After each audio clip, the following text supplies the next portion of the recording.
How's everybody doing? In today's video, I'm going to be reviewing this little guy, the Marshall MG10. Now this is a tiny little practice amp. It's 10 watts. It's got like a 6-inch speaker.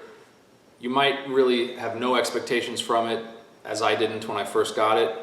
It's super inexpensive, and as you can see, it is super portable. So the question is, does this amp have anything going for it, or is it just kind of a cute little toy? So right off the bat, this amp has 2 channels. It has a clean channel and an overdrive channel. So each channel has its own volume control. There is of course a gain level control for the overdrive channel, and then there is a contour control for the tone. Now the best way I can describe this type of tone control is that rather than just removing and then adding in high frequencies, this changes the highs and lows in relation to the mids as you sweep across. So when it's all the way on 0, it sounds pretty soft. This is on the neck pickup also. And then as you go up a little bit, there's a little bit more mids. And then all the way up, it's pretty much booming. I like to keep it fairly low, around maybe 2.5. Now obviously, this being just a little solid state amp, the clean channel is kind of what you might expect. It's really nothing impressive. It's not super sparkly. It's just a clean sound. So on the neck pickup again, bridge pickup.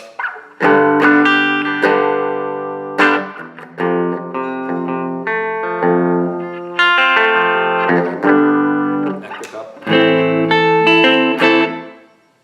And one thing I will say about this amp is that considering its size and considering how small the speaker is, now the speaker itself doesn't sound that good, but the amp is surprisingly loud for its size. I mean, I don't have that much volume up at all on the clean channel. That was like not even 2, and I don't want to put it any higher because it would be extremely nasally and loud. Nasally because of how small the speaker is, but it does get really loud, and when this amp gets super loud, it becomes shrill just because of how small it is. So I like to keep it pretty low, but even still, it's plenty of volume just for practicing. It goes without saying that an amp of this size would not be sufficient to play along with a drum set or anything like that, but if you're just going to be practicing in a small room, it should actually be plenty of volume for that.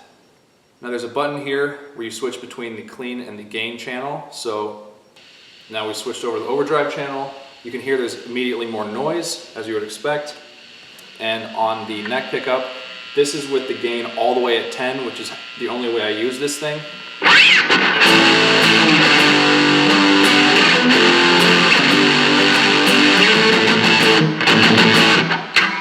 Bridge pickup.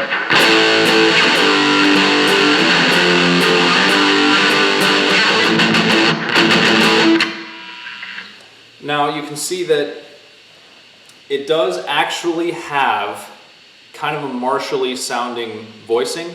I mean, it's solid state, but whatever they did in terms of the structure of that overdrive channel, it does sound pretty Marshall-y. So the one thing about this amp that I will say impressed me is actually the tone of it, being that it's a solid state, tiny little amp made by Marshall.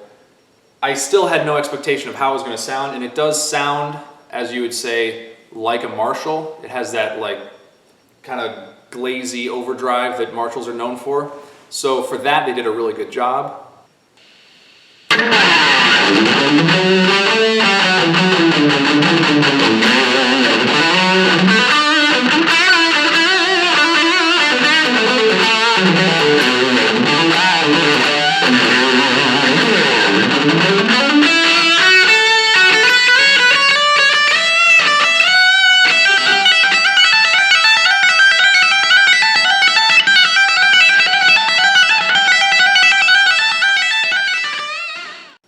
Now to go back to what I said earlier, I do have the gain set all the way on 10 when I use this amp, and that's saying a lot.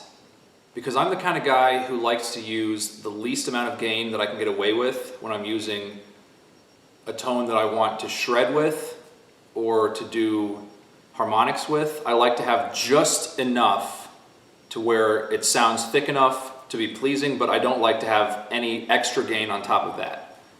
And this amp does not have that much gain. In fact, with the gain all the way on 10 with this, it's still a little hard to get some harmonics. I mean, this guitar has pretty hot ceramic pickups, and it's hard to do like a pick squeal with the gain all the way up. You have to be really clean about it compared to a lot of other amps.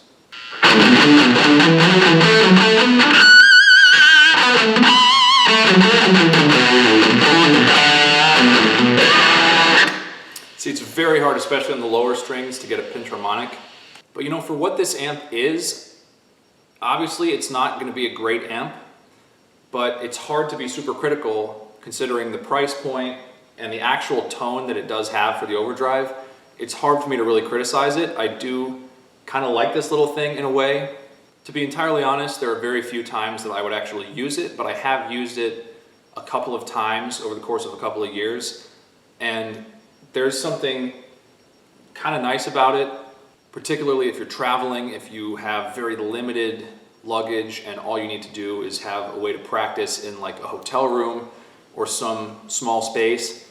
It does okay. I mean, the tone of it is not terrible. A couple more features to note is that this amp has an auxiliary input. So it takes like a mini jack, like an auxiliary cord from your iPod or from anything that you want to play back with. And I did use that when I was on vacation a couple weeks ago, and I plugged my phone in and I played some backing tracks. And you know, it's not the greatest speaker, like I said, but it does work. And above that, there's also a headphone out, and I can tell you right now that the headphone jack is not emulated to sound like any sort of speaker. So it is literally like one of those real shrill, blaring headphone tones from an amp. It's really not good. It's not something I'd want to put my headphones in and listen to, and it's not something that I would ever want to record with or anything. So I'm not really sure what the use of it is, but it is there. So there you go. I mean, for what this amp is, I can't say too much bad about it, especially considering the price point. You know, for something that's this size and knowing that it's solid state, at least I would have very low expectations. And as far as the tone of this amp, it exceeded my expectations, so I do kind of like it. Thank you guys for watching. If you like this video, don't forget to share it and subscribe, and I will see you guys next time.